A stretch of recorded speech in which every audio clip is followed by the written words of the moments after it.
Hello दोस्तों, मैं राजेंद्र आप सभी को कक्षा 11 एनसीईआरटी फिजिक्स में स्वागत करता हूं। दोस्तों, आज कक्षा 11 एनसीईआरटी फिजिक्स में आपको गति के पद, तो हम बता दें गति के पद के अंतर्गत क्या क्या आता है। जैसे दूरी है, विस्थापन है, चाल है, वेग है, त्वरण है, ये सब गति के एक पद है, ठीक है। गति से ही उत्पन्न है। क्लियर? तो इसलिए हम सबसे पहले हेडिंग डाल दिए गति के पद। तो गति के पद में सबसे पहले हेडिंग जो है आपकी दूरी है, डिस्टेंस। दूरी क्या है ये समझ लेते हैं। ध्यान देना, दूरी एक अदिश राशि है। अदिश और सदिश राशि आपको बता देते हैं। वे भौतिक राशियां जिन्हें व्यक्त करने के लिए केवल परिमाण की आवश्यकता होती है, उसे हम अदिश राशि कहते हैं। वे भौतिक राशियां जिन्हें व्यक्त करने के लिए परिमाण व दिशा दोनों की आवश्यकता होती है, उसे हम क्या कहते हैं? सदिश राशि कहते हैं। जैसे क्षेत्रफल है, क्षेत्रफल का अगर बात करें, किसको? क्षेत्रफल का बात करें तो क्षेत्रफल एक क्या है? सदिश राशि है, सॉरी अदिश राशि है। क्षेत्रफल क्या है? एक अदिश राशि है। इसमें कोई दिशा नहीं होती। लेकिन अगर कोई एक क्षेत्रफल है इस तरीके से, है ना, अगर इसका इस आकृति का हम क्षेत्रफल निकालें तो इसमें अगर हम इस क्षेत्रफल में अगर हम क्या करें, बल लगाएं, तो हमेशा क्या लगाएंगे? इसी दिशा में इसके लंबवत लगाएंगे। तो बल एक सदिश राशि है। बल में क्या होती है? दिशा, है ना। तो सदिश राशि जैसे बल हुआ, ठीक ना, आवेग हुआ, ये सब क्या है? बल आघूर्ण भी क्या है? सदिश राशि है। इन सब में क्या होती है? एक दिशा होती है। लेकिन जो अदिश राशि होती है उसमें दिशा नहीं होती। क्षेत्रफल है, आयतन है, कार्य है, ऊर्जा है। कार्य, ऊर्जा, कोई कार्य कर रहा है तो कार्य में कोई दिशा होती है क्या? ऊर्जा में कोई दिशा होती है क्या? नहीं ना। तो ये सब क्या है? आपके अदिश राशि है। क्या है? अदिश राशि, ठीक ना। तो आगे हम देखते हैं, जैसे दूरी है, किसी गतिशील वस्तु द्वारा किसी समय में तय की गई पथ की लंबाई उस वस्तु द्वारा चली गई दूरी कहलाती है। ध्यान देना, जैसे कोई वस्तु है, अब कोई वस्तु यहाँ से चलना प्रारंभ कर दी, इस तरीके से ऐसे अगर चल रही है कोई वस्तु इस तरीके से, ठीक है, इस तरीके से अगर कोई वस्तु क्या कर रही है? चल रही है। तो हमेशा ध्यान देना, यही कहा गया है, किसी गतिशील वस्तु द्वारा किसी समय में तय की गई पथ की लंबाई उस वस्तु द्वारा तय की गई दूरी कहलाती है। ये जो कोई वस्तु यहाँ से चलना प्रारंभ की और यहाँ तक आई, है ना, यहाँ से चलना प्रारंभ की और यहाँ तक आ गई, ठीक ना। तो ये जो पथ है, ये जो रास्ता है, जहाँ जहाँ चली है, यही जो पथ की लंबाई है वही क्या कहलाएगी? दूरी कहलाएगी। क्लियर? तो जो दूरी है, दूरी एक वक्र रेखा में भी हो सकती है और एक सरल रेखा में भी हो सकती है। क्लियर? जो दूरी होती है, तो हमेशा ध्यान देना, किसी गतिशील वस्तु द्वारा किसी समय में तय की गई पथ की लंबाई उस वस्तु द्वारा चली गई दूरी कहलाती है। तो यहाँ देखो कुछ आपका पॉइंट लिखे हैं। यह एक अदिश राशि है, इसका मात्रक मीटर होता है, यह सदैव धनात्मक होती है। दूरी हमेशा धनात्मक होती है क्योंकि दूरी हमेशा प्लस में होती है। हमेशा दूरी बढ़ती है, घटती नहीं, इसलिए दूरी हमेशा क्या होती है? धनात्मक होती है। अब देखते हैं ये वाला पॉइंट, वस्तु द्वारा तय की गई दूरी कभी भी शून्य नहीं हो सकती, ठीक ना। वस्तु द्वारा तय की गई जो दूरी होती है वो कभी शून्य नहीं हो सकती है। तो ये था आपके दूरी में। अब हम देखते हैं विस्थापन क्या है, डिस्प्लेसमेंट। तो देखो, सबसे सरल तरीका आपको बता दें, जो विस्थापन होता है, ठीक है, जैसे कोई वस्तु यहाँ से चलना प्रारंभ की और यहाँ तक चले, है ना, तो देखो यहाँ से देखो ऐसे गई, फिर ऐसे ऐसे यहाँ तक आई। तो जो विस्थापन होता है, जो दूरी, जितना न्यूनतम दूरी हो सके, जो वस्तु द्वारा तय की गई दूरी है, जैसे हम मान लेते हैं यहाँ से यहाँ तक वस्तु द्वारा तय की गई दूरी है, तो इस दूरी को जितना छोटा से छोटे माप में हम ज्ञात कर सकते हैं वही क्या है? आपका विस्थापन है। वस्तु द्वारा तय की गई दूरी का न्यूनतम दूरी, जितना भी हम न्यूनतम दूरी कर सकते हैं वही क्या होता है? विस्थापन। जैसे ये, अगर कोई वस्तु यहाँ यहाँ ऐसे गई, तो हम अगर ये दूरी निकाल दें, ये, तो यही क्या होगी? यही आपका विस्थापन होगा। क्या होगा? विस्थापन। तो हमेशा ध्यान देना, जो न्यूनतम दूरी होती है वही क्या होती है? विस्थापन। तो आप जान लीजिए विस्थापन एक न्यूनतम दूरी है। विस्थापन ज्ञात करने के लिए प्रारंभिक और अंतिम बिंदु को सीधा सीधा मिलाया जाता है। हमेशा ध्यान देना, विस्थापन ज्ञात करने के लिए प्रारंभिक और अंतिम बिंदु को सीधा सीधा मिलाया जाता है। विस्थापन एक क्या है, सदिश राशि है, क्योंकि इसमें एक दिशा है, दूरी में कोई दिशा नहीं। ये देखो फिर यहाँ गए, फिर ऐसे, फिर ऐसे, फिर ऐसे, कोई दिशा है, कोई दिशा नहीं है, लेकिन इसमें एक दिशा है ना, इस दिशा में है ना, इस बिंदु से इस दिशा में, तो इसमें क्या है, विस्थापन है। तो ये क्या है आपका, विस्थापन है।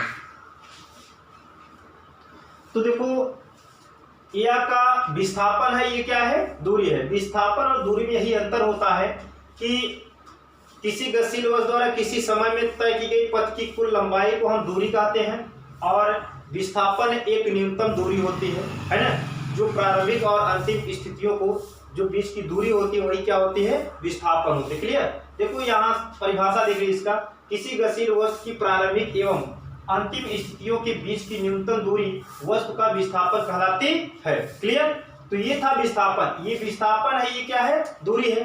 तो विस्थापन हमेशा ध्यान देना, विस्थापन एक न्यूनतम दूरी होती है। विस्थापन ज्ञात करने के लिए हमें प्रारंभिक और अंतिम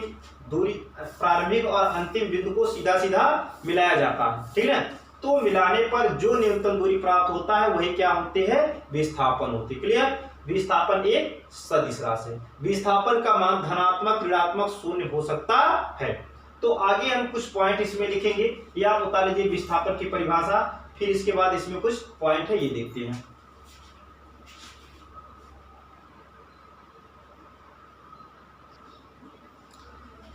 तो दोस्तों विस्थापन से संबंधित कुछ पॉइंट है, ये देख लेते हैं।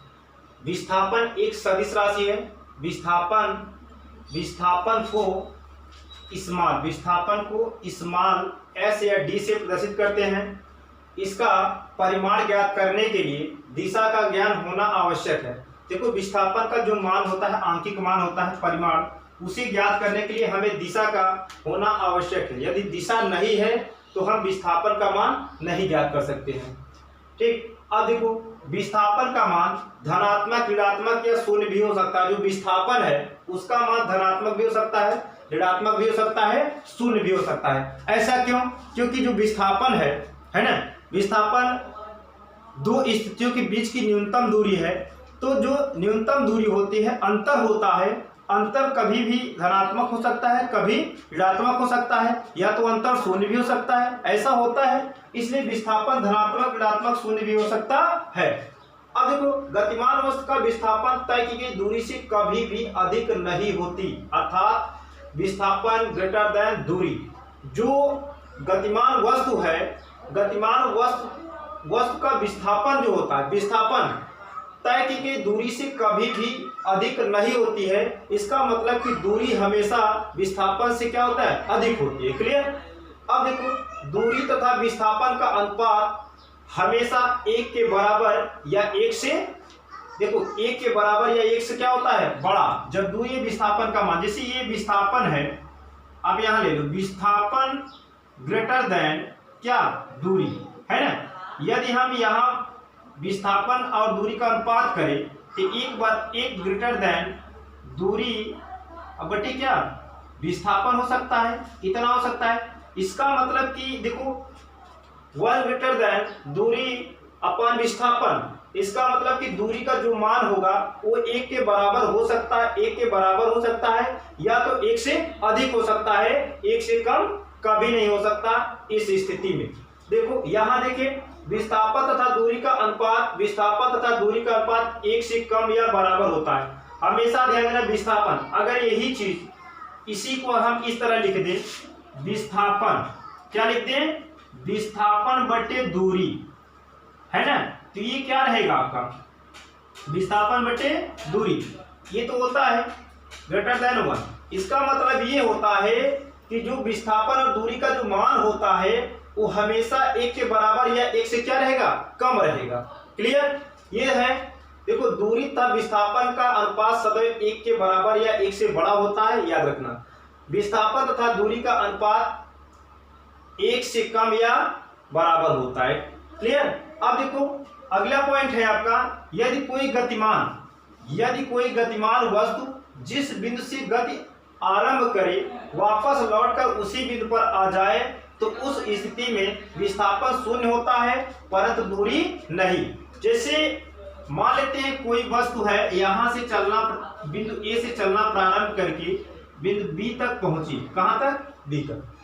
अब पुनः वस्तु बी से ए तक वापस लौट आए तो विस्थापन जो होगा शून्य हो जाएगा परंतु दूरी शून्य नहीं होती। क्लियर? इस स्टेप में तो आगे हम देखते हैं विस्थापन, दूरी तथा विस्थापन में अंतर और विस्थापन और दूरी से संबंधित कुछ आपका एक दो न्यूमेरिकल्स करवा देते हैं ताकि दूरी और विस्थापन आपको अच्छे से समझ में आ जाए। तो हेडिंग डालिए दूरी तथा विस्थापन में अंतर। दूरी तथा विस्थापन में अंतर, तो आप एक तरफ दूरी लिखेंगे एक तरफ विस्थापन, एक सारणी बना लेंगे। तो सारणी में देखो दूरी तरफ लिखेंगे, फर्स्ट में लिखेंगे गतिमान वस्तु द्वारा तय किए गए पथ की लंबाई को हम क्या कहते हैं? दूरी कहते हैं। आप पढ़े हैं प्रारंभिक वस्तु के प्रारंभिक और अंतिम स्थितियों के बीच न्यूनतम दूरी को क्या कहते हैं? विस्थापन कहते हैं। क्लियर? एक अंतर ये हुआ। दूसरा अंतर है यह एक अदिश राशि है, यह एक सदिश राशि है। ठीक, सदिश राशि है। ठीक, यह हमेशा धनात्मक होती है, दूरी हमेशा धनात्मक होती है, या धनात्मक ऋणात्मक दोनों हो सकता है विस्थापन। ठीक, गतिमान वस्तु की दूरी, गतिमान वस्तु दूरी कभी भी शून्य नहीं होती, यह शून्य हो सकता है। ये दूरी तथा विस्थापन में था अंतर। अब हम इस पे आधारित एक दो न्यूमेरिकल्स देख लेते हैं, तो इसे आप उतार लीजिए।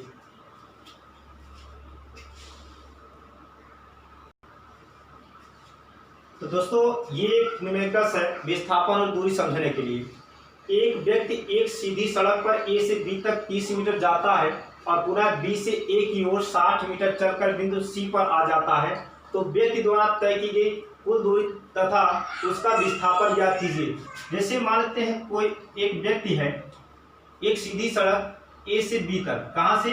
ए से बी तक जाता है, कितना? 300 मीटर जाता है। कितना? 300 मीटर जाता है। क्लियर? अब क्या करता है? बी से ए की ओर बिंदु न देखो क्या रहा है, पुनः बी से ए की ओर 60 मीटर चलकर सी पर आ जाता है। ये जो 60 मीटर है, 60 मीटर चलकर बिंदु सी पर आ जाता है। तो व्यक्ति द्वारा तय की गई कुल दूरी तथा उसका विस्थापन ज्ञात कीजिए। देखो बताए हैं कि किसी गतिमान वस्तु द्वारा किसी समय में तय की गई पथ की कुल लंबाई को हम क्या कहते हैं? दूरी कहते हैं। जैसे कोई व्यक्ति ए से बी तक 300 मीटर गया और बी से सी तक आया तो कुल पथ की लंबाई कितना? 300 गया, फिर 60 आया तो कितना हो गया? 360। तो यहाँ दूरी, अगर हम बात करें कुल दूरी की बात करें, कुल दूरी जो है आपका ए बी प्लस क्या? बी सी है ना। तो ए बी कितना है? 300 और प्लस कितना? बी सी कितना है? 60। कितना हो जाएगा? 360 मीटर। ठीक, अगर हम विस्थापन की बात करें, किसका? विस्थापन की अगर बात करें तो देखो विस्थापन जो होता है, हम बताएं कि विस्थापन ज्ञात करने के लिए क्या करते हैं? प्रारंभिक और अंतिम बिंदु को, ठीक है ना, सीधा सीधा मिलाया जाता है। तो देखो ये है आपका क्या? प्रारंभिक, ये है क्या? अंतिम, है ना। तो विस्थापन यहाँ क्या बन रहा है? AC बन रहा है। क्या बन रहा है? AC। हमें ज्ञात करना है AC। अगर ज्ञात कर ले तो विस्थापन हमें पता हो जाएगा। अंतिम और प्रारंभिक बिंदु को ज्ञात कर लेते हैं। देखो कोई भी व्यक्ति यहाँ से यहाँ तक गया 300 और 60 वापस चला गया तो AC कितना बचेगा आपका? 240। कितना? 240, यही तो बचेगा ना। तो 240 मीटर जो है आपका विस्थापन है। ये देखो कुल दूरी का जो न्यूनतम दूरी हो सकता है, जो वस्तु तय की कुल दूरी है उसका जो न्यूनतम दूरी निकल सके वही क्या होता है? विस्थापन। हमेशा रखना कुल दूरी, किसी वस्तु द्वारा तय की कुल दूरी के द्वारा जितना न्यूनतम दूरी निकल सके उसी को हम क्या कहेंगे? विस्थापन। तो इस जो दूरी तय की गई है इसमें से अगर हम कुल न्यूनतम दूरी की बात करें तो क्या है? 240 मीटर है। यही क्या है? आपका विस्थापन। क्लियर? तो दूरी और विस्थापन में यही क्या होता है? अंतर होता है। ठीक, तो इस वीडियो को यही से समाप्त करते हैं। तो दोस्तों यदि यह वीडियो अच्छी लगे तो लाइक, सब्सक्राइब और शेयर करना ना भूले और कमेंट भी करना, ताकि हमें ये समझ में आए कि जो भी हमारे श्रोतागण पढ़ रहे हैं उन्हें अच्छे से समझ में आ रहा है। तो हमें एक अलग प्रकार की एनर्जी प्राप्त हो, जिससे हम और अधिक आपको बता सकें।